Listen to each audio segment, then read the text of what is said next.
Општина Штип деновиве продолжи со уредување на дел од речното корито на река Отиња во централниот дел на градот. Делови во кои земјените наноси предизвикуваа проблеми при обилните дождови.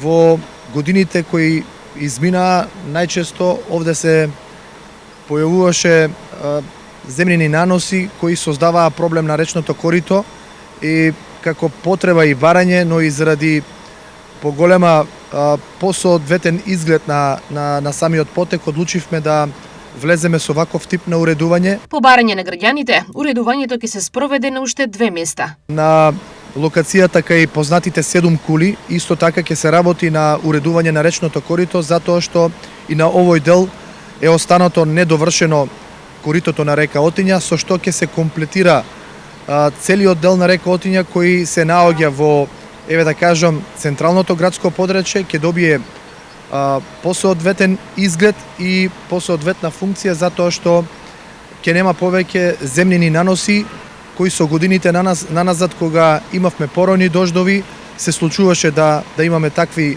појави. Вредноста на проектот кој општина Штип го предвиде за ова уредување е под 1 милион денари. Помалку од 1 милион денари се издвоени средства за оваа активност која општина Штип ја спроведува. Верувам дека на овој начин со доосветлување на речното корито и со уредување на делот кај вливот помеѓу река Отиња и река Брегалница, дека комплетно ќе го завршиме овој проект кој беше започнат уште пред 10 години, но на овие делови не беше завршен и затоа еве одлуката е во оваа насока.